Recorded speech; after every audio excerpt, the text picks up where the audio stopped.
Hello students, welcome to your own learning platform Learnosphere. आज मैं लाया हूं आपके लिए क्लास 10 साइंस के केस स्टडी क्वेश्चंस जो कि बहुत ही इंपॉर्टेंट है आपके लिए बोर्ड एग्जाम्स में। आज का टॉपिक है मेटल एंड नॉन मेटल्स, धातु तथा अधातु। तो चलिए स्टार्ट करते हैं फर्स्ट केस स्टडी से। रिएक्टिविटी सीरीज यानी सक्रियता श्रेणी जो है मेटल्स की एक ऐसी सीरीज होती है जिसमें मेटल्स अपनी डिक्रीजिंग रिएक्टिविटी में लगे होते हैं, यानी ऊपर जो होते हैं सबसे ज़्यादा रिएक्टिव मेटल होते हैं और नीचे को उनकी सक्रियता यानी रिएक्टिविटी घटती जाती है। मेटल्स एट द टॉप यानी जो टॉप में मेटल होते हैं जैसे कि पोटेशियम, सोडियम, वो बहुत ज़्यादा रिएक्टिव होते हैं यानी अभिक्रियाशील होते हैं। They react vigorously even with cold water, यानी वो ठंडे पानी के साथ भी बहुत तेज़ी से अभिक्रिया करते हैं। और जिंक और आयरन जो होते हैं वो स्टीम और एसिड के साथ रिएक्ट करते हैं, यानी जिंक और आयरन जो है वो भाप या अम्लों के साथ अभिक्रिया करते हैं। ये कुछ मिडिल यानी मध्य की धातु होती हैं। मेटल्स एट द बॉटम, यानी इस रिएक्टिविटी सीरीज में बॉटम यानी नीचे जो होती हैं जैसे कि गोल्ड और सिल्वर, वो बहुत ही लीस्ट रिएक्टिव होती हैं, यानी बहुत कम सक्रिय होती हैं। ये पानी और डाइल्यूट एसिड के साथ अभिक्रिया नहीं करती, यानी पानी और तनु अम्ल के साथ ये रिएक्शन नहीं करते। अब आते हैं क्वेश्चन नंबर 1 पर। Which metal is the most reactive according to the series. तो सक्रियता श्रेणी के अनुसार सबसे अधिक अभिक्रियाशील धातु कौन सी है? वो होती है पोटेशियम, जो कि सबसे टॉप पर होती है, और उसके नीचे होती है सोडियम। नेक्स्ट है why is sodium kept immersed in kerosene. Sodium को केरोसिन में डुबोकर क्यों रखा जाता है? तो सोडियम जो होती है बहुत ही ज़्यादा रिएक्टिव होती है, बहुत ही ज़्यादा अभिक्रियाशील होती है, और अगर इसे हवा में खुला छोड़ दें तो ये ऑक्सीजन और नमी यानी मॉइस्चर के साथ रिएक्शन करता है और एक्सप्लोजिव हो जाता है, इसलिए इसे केरोसिन तेल में डुबाकर, मिट्टी के तेल में डुबाकर रखा जाता है। अब नेक्स्ट क्वेश्चन पे आते हैं। What happens when zinc is added to the copper sulphate, यानी जब जिंक को कॉपर सल्फेट के घोल में मिलाया जाता है तो क्या होता है?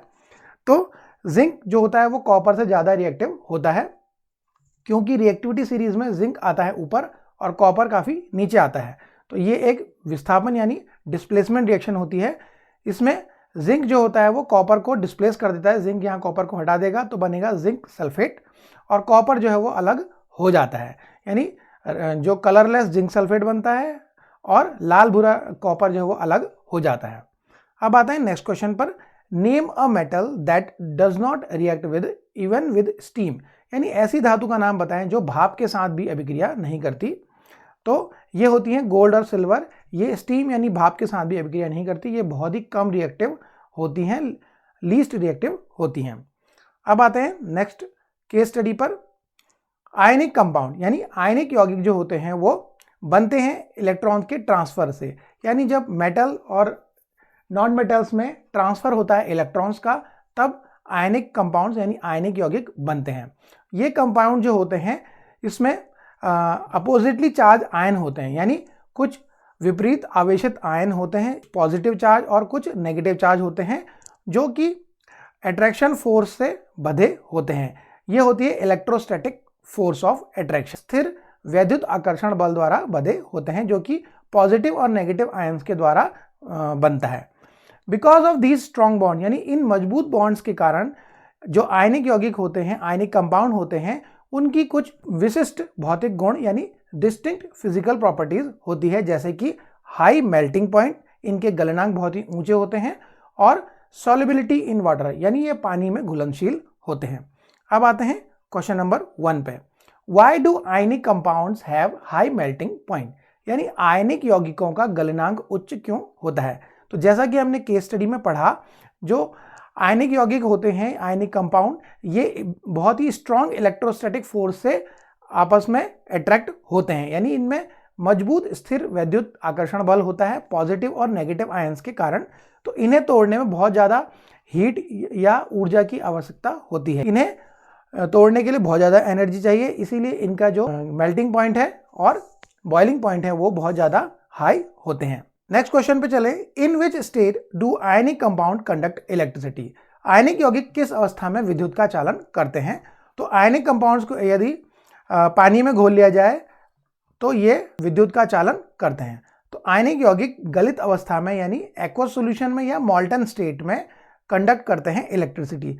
जैसे आयनिक यौगिक एक है आपका NaCl जो साधारण नमक, इसे जब हम पानी में घोलते हैं तो ये अपने पॉजिटिव और नेगेटिव आयंस में सेपरेट हो जाता है, अलग हो जाता है, और ये आयंस ही जो है पानी में कंडक्ट करते हैं, इलेक्ट्रिसिटी यानी विद्युत का चालन करते हैं।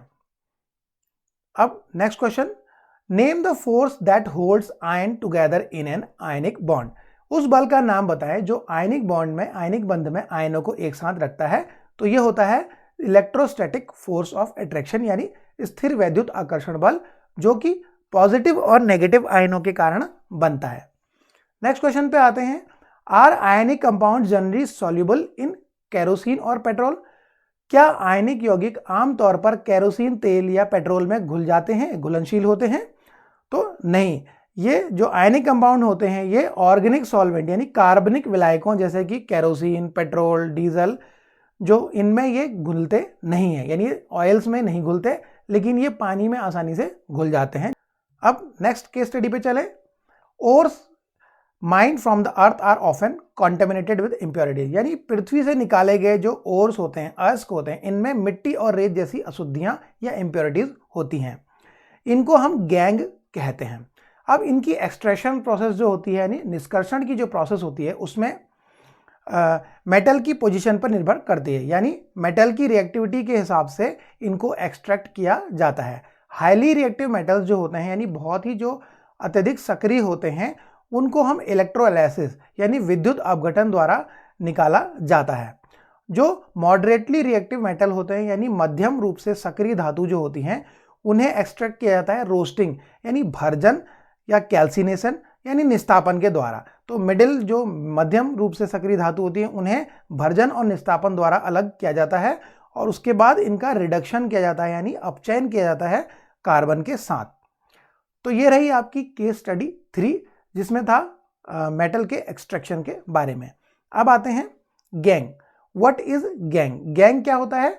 और में जो इम्प्योरिटीज होती हैं जैसे कि सॉइल, सैंड यानी मिट्टी और रेत, इन्हीं को हम गैंग कहते हैं। नेक्स्ट क्वेश्चन पे चलें। डिफाइन रोस्टिंग, यानी भर्जन को परिभाषित करें कि भर्जन क्या है। तो रोस्टिंग में हम क्या करते हैं, जब सल्फाइड की जो ओर्स होते हैं, अयस्क होते हैं, उन्हें हम एक्सेस एयर यानी अधिक हवा में जब बहुत तेजी से गर्म करते हैं तो ये ऑक्साइड में कन्वर्ट हो जाते हैं। इसी को हम कहते हैं रोस्टिंग या भर्जन, जिसमें कि सल्फाइड जो ओर होते हैं उन्हें हम एक्सेस एयर में गर्म करते हैं। नेक्स्ट क्वेश्चन पे आते हैं। Which method is used to extract aluminium? Aluminium को निकालने के लिए किस विधि का उपयोग किया जाता है? तो एल्यूमिनियम काफ़ी सक्रिय धातु होती है, काफ़ी रिएक्टिव होती है, तो इसे निकालने के लिए हम इलेक्ट्रोलिटिक रिडक्शन यानी विद्युत अपघटनी अपचयन का प्रयोग करते हैं। अब अगले क्वेश्चन पे चले। What is the role of carbon in the extraction of iron? यानी लोहे के निष्कर्षण में, लोहे को निकालने में कार्बन की क्या भूमिका है? तो कार्बन जो होता है मेटल एक्सट्रैक्शन में एक रिड्यूसिंग एजेंट की तरह काम करता है। तो ये एक रिड्यूसिंग एजेंट यानी अपचायक के रूप में काम करता है।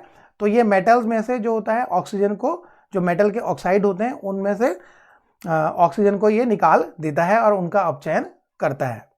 अब आते हैं नेक्स्ट केस स्टडी पर। कोरोजन यानी संक्षारण is the slow eating of metal, यानी इस जो संक्षारण होता है, कोरोजन होता है, उसमें मेटल धीरे धीरे खराब हो जाते हैं। किसके कारण? एयर और मॉइस्चर यानी हवा और नमी के कारण ये धीरे धीरे खराब हो जाते हैं। While rusting of iron is a common problem, जो लोहे पे जंग लगना एक आम समस्या है, इसे हम प्रिवेंट कर सकते हैं, बचा सकते हैं बाय गैल्वेनाइजेशन, जैसे कि यशद लेपन, पेंटिंग और एलॉइंग। पेंटिंग से यानी पेंट करके, ऑयल पेंट करके, या एलॉइंग या मिश्र धातु बनाकर। Alloy is a homogeneous mixture, जो मिश्र धातु होती है ये दो या अधिक धातुओं का एक होमोजीनस यानी एक समांगी मिश्रण होता है, और a metal and non metal, या फिर एक धातु और अधातु का समांगी मिश्रण होता है alloy, which often has a better property than pure metal. तो मिश्र धातु के गुण जो होते हैं वो शुद्ध धातु से बेहतर होते हैं। तो ये रहा आपका केस स्टडी 4। अब आते हैं क्वेश्चन पर। व्हाट इज गैल्वेनाइजेशन यानी यशद लेपन क्या होता है? तो गैल्वेनाइजेशन में जो होता है वो जिंक की एक कोटिंग चढ़ाई जाती है लोहे यानी आयरन ऑब्जेक्ट्स पर, क्योंकि आयरन ऑब्जेक्ट जो है वो नमी और यानी मॉइस्चर और एयर से खराब हो जाते हैं, जंग लग जाती है, इसलिए उनके ऊपर एक जिंक की कोटिंग चढ़ाई जाती है। इसी को हम क्या कहते हैं? गैल्वेनाइजेशन या यशद लेपन कहते हैं, जैसे कि हम देखते हैं हमारी पाइपलाइन जो होती है पानी की, उनके जो पाइप्स होते हैं उनमें गैल्वेनाइजेशन किया जाता है लोहे के ऊपर जिंक का, इसलिए वो सालों साल चलते हैं। अब आते हैं name the constituents of brass, यानी जो पीतल एक मिश्र धातु है उसके घटक तत्वों के नाम बताइए, यानी किस किस ये एलिमेंट्स या मेटल से मिलकर बना हुआ है। तो ये बना होता है कॉपर और जिंक, तो इसमें तांबा और जस्ता मिला रहता है और ये बनाता है पीतल यानी ब्रास। इसी के बर्तन भी काफी बनते हैं। अब आते हैं नेक्स्ट क्वेश्चन पर, why are alloys use to make electrical wires for heating devices, तापन उपकरणों को बनाने में मिश्र धातुओं का उपयोग क्यों किया जाता है। तो मिश्र धातु जो होते हैं, जो एलॉय होते हैं, उनका रेजिस्टेंस बहुत ज़्यादा होता है, तो वो गर्म हो जाते हैं और तापीय प्रभाव भी उत्पन्न करते हैं, यानी हीटिंग इफेक्ट भी उत्पन्न करते हैं। लेकिन ये बहुत ज़्यादा देर गर्म रहने पर भी ऑक्सीडाइज नहीं होते, जलते नहीं हैं। जैसे कि जो नाइक्रोम है, मिश्र धातु है निकिल और क्रोमियम की बनी हुई, इससे हीटर के एलिमेंट्स बनाए जाते हैं। अब आते हैं अगले क्वेश्चन पर, what happens to the surface of silver when expose to the air for a long time, यानी जो लंबे समय तक हवा के संपर्क में रहने पर चांदी की सतह को क्या हो जाता है, वो क्यों काली पड़ जाती है। तो जो हवा में सल्फर के जो पॉल्यूटेंट्स होते हैं, जब सिल्वर रिएक्ट करता है यानी चांदी रिएक्ट करती है तो उससे बनाता है सिल्वर सल्फाइड। तो उसी सिल्वर सल्फाइड के बनने के कारण जो चांदी है वो अपनी चमक खो देती है और काली पड़ने लग जाती है सिल्वर सल्फाइड के बनने के कारण। तो आई होप कि आपको ये क्वेश्चंस पसंद आए होंगे। वीडियो पसंद आया होगा तो इसे लाइक करें, हमारे चैनल को सब्सक्राइब करें और इस वीडियो को अपने दोस्तों और क्लासमेट्स के बीच में ज़्यादा से ज़्यादा शेयर करें। थैंक यू, धन्यवाद।